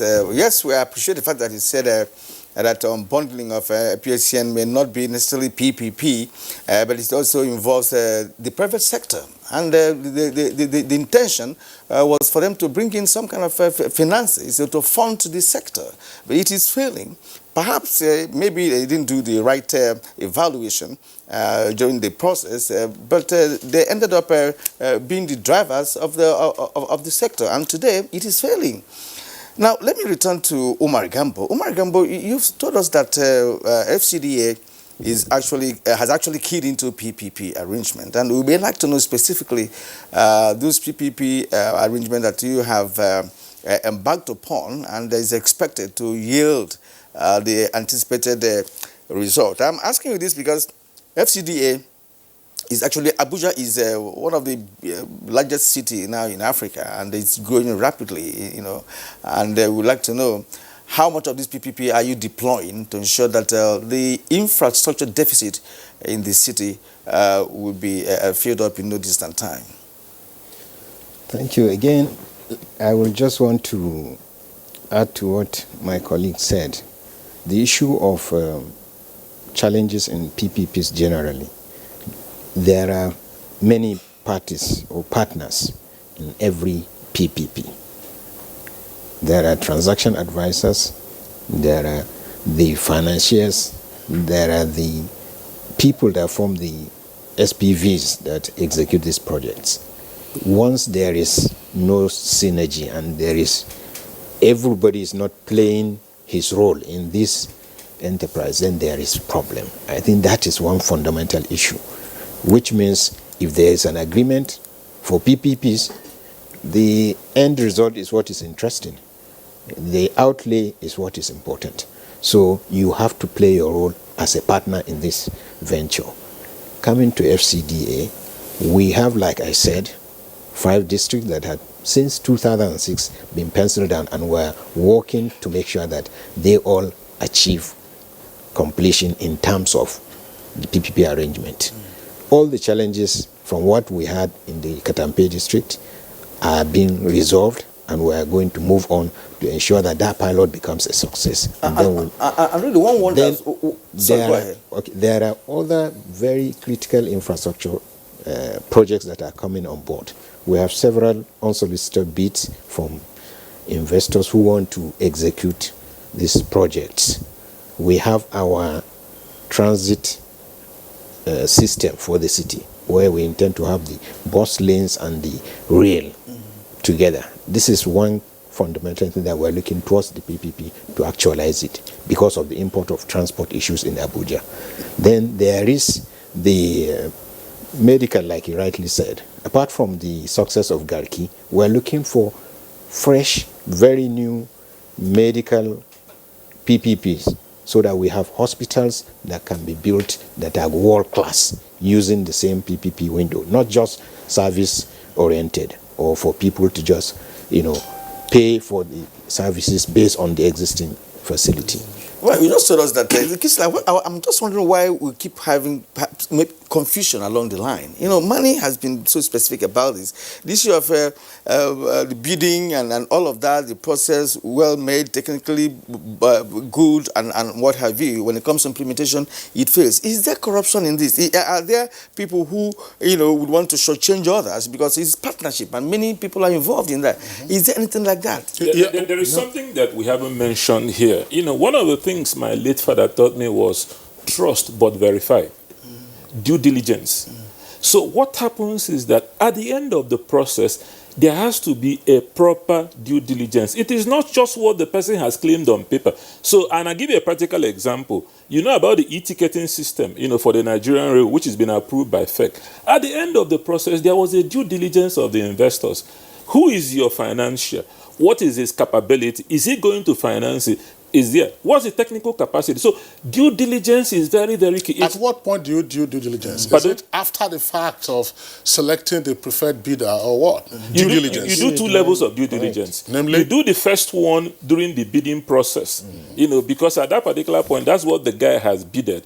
Then at the end of the process, when you have your draft agreement, you would now verify that the things he has said he will do, he has the capacity to do them. You must do those two. If you don't do those two, then it's not a complete process. So due diligence is extremely very, very key, because without due diligence, then you are not sure of what you're doing, because you're just building castles in air. Because people can make any type of claim without verification, which is what the process is. So due diligence is very key. We'll run into trouble. Thank you very much. I want to come back to Engineer Umar Gambo Jibrin. Yes, look, we know what you've talked about in terms of PPP arrangements in the FCDA, but let's just look at some development of some of the districts. I'm sure you must have heard this. Katankwe is a problem area for estate agents. People will tell you, don't go there to go and buy any land, because you are not sure of the problem. FCDA has challenges with the person or the companies it was concessioned to.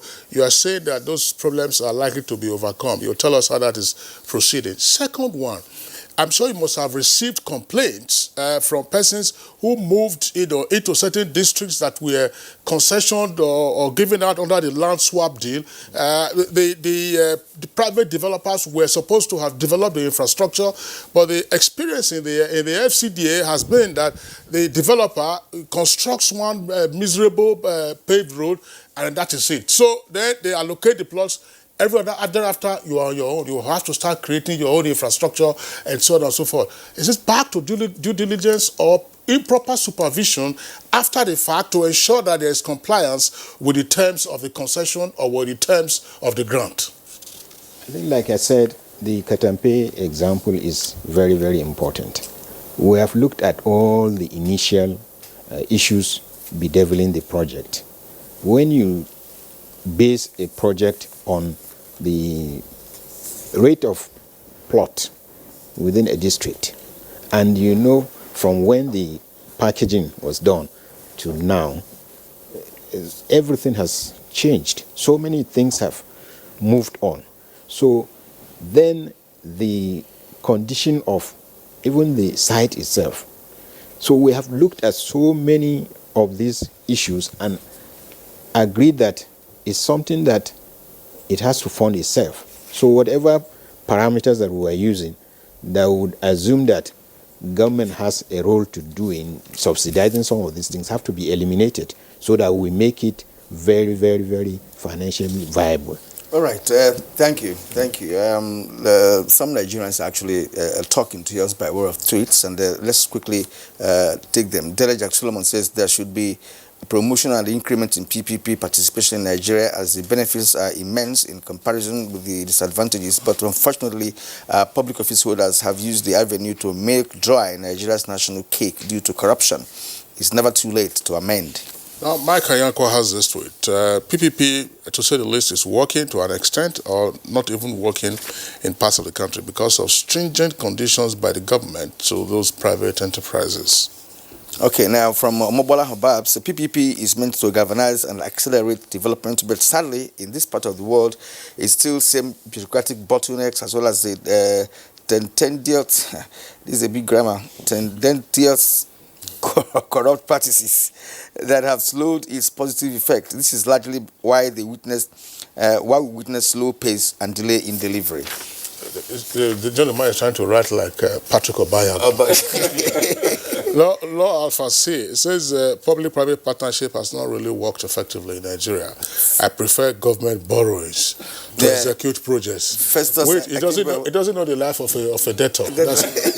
PPP's involvement, yes, in delivering. Festus Akinbera, PPP's involvement in delivering important infrastructure is relieving government the huge capital burden needed for such projects. Government at all levels should embrace PPP, which is the lifeline for economic growth and poverty reduction. Chris Simeon, very quickly, PPP has suffered serious setback due to corruption and lack of patriotism by the officials involved, especially when it comes to project execution. Bashiru, at the heart of Nigeria's abysmal performance, experimenting with PPP is greed and insincerity of purpose. All right, so those are the tweets that we can take. Hassan Adamu would like to thank you for sending in your tweets, Chris Simeon as well, and the others. We have your tweets. On that note, we'd like to thank 4 guests who've been with us in the studios. Engineer Chidi Zuwa, Director General of the Infrastructure Concession Regulatory Commission. Thank you very much for being with us. We need more PPPs in Nigeria. Okay, not more borrowing. Engineer Umar Gambo Jibrin, Executive Secretary, Federal Capital Development Authority. Thank you very much for being with us on Good Morning Nigeria. Thank you so much. Mani Ochuboju, lawyer and development consultant. Thanks a lot for being around. Thank you. Always a delight having you, as well as Nia Kinsijo, investment and financial analyst. Thank you for being here. All right, so that does it for our 2 topics on the conversation segment.